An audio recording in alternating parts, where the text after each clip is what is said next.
अध्याय नंबर 3 के, ये श्रीमद् भगवद गीता अध्याय नंबर 3 के आपको दिखाते हैं। श्लोक 13 में कहा है, यज्ञ से बचे हुए अन्न को खाने वाले श्रेष्ठ पुरुष सब पापों से मुक्त हो जाते हैं, और जो पापी लोग अपने शरीर पोषण के लिए ये अन्न पकाते हैं वे तो पाप ही खाते हैं। इसका कहने का भाव यह है, अपने आत्माओं यहाँ पर सतलोक आश्रम बरवाला जिला हिसार हरियाणा में पूरे विश्व में एक ही स्थान है जहाँ शास्त्र अनुकूल साधना होती है।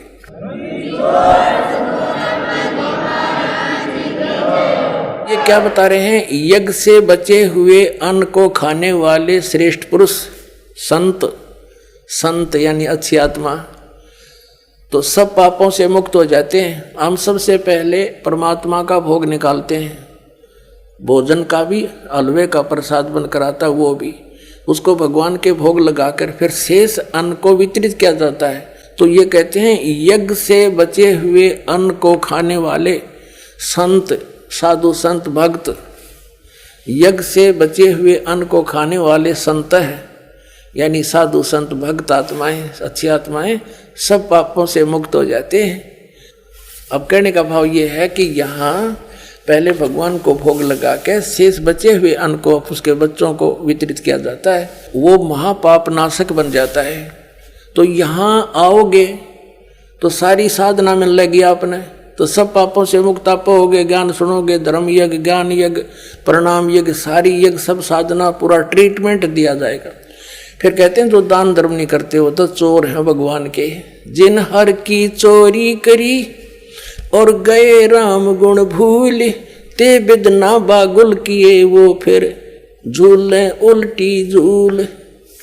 कहते हैं जिन हर की चोरी करी, भगवान ने जो आपको दान दिया है, धन आपके संस्कार में, उसको आगे दान जो नहीं करता वो तो चोर बताया भगवान का। तो फिर क्या बताते हैं देखिएगा, आगे इसमें निष्कर्ष निकल रहा है। तीसरे अध्याय का हमने ये 13वां श्लोक पढ़ लिया। यज्ञ से बचे हुए अन्न को खाने वाले श्रेष्ठ संत माने आप अच्छी आत्माएं सब पापों से मुक्त हो जाते हैं, और जो पापी लोग अपना केवल कमाया और खाया वहीं तक सीमित हैं वो तो पाप को खाते हैं। अब 14 और 15 में एक निर्णायक ज्ञान दे दिया। पहले इनका अनुवाद पढ़ाएंगे इंजीनियरों का, फिर समझ में आएगा। संपूर्ण प्राणी अन्न से उत्पन्न होते हैं। अन्न की उत्पत्ति वृष्टि से होती है, वृष्टि यज्ञ से होती है।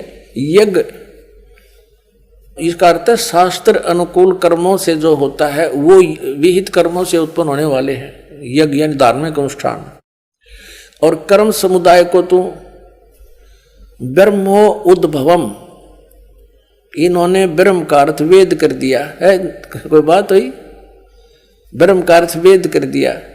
ये लिखना था कि देखो हम यहाँ पर आए इस काल के लोक में तो हमने कर्म करके ही मिलेगा, ना कति नहीं मिले।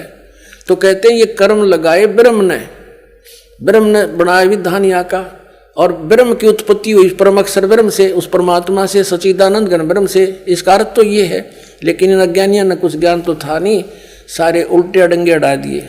ये देखिएगा, कर्म समुदाय को तू वेद से उत्पन्न नहीं, ब्रह्म से उत्पन्न हुए, और ब्रह्म अक्षरम उद्भवम अविनाशी परमात्मा से, यहाँ ब्रह्म लिखना था, ब्रह्म ये काल अविनाशी परमात्मा से उत्पन्न हुआ जान।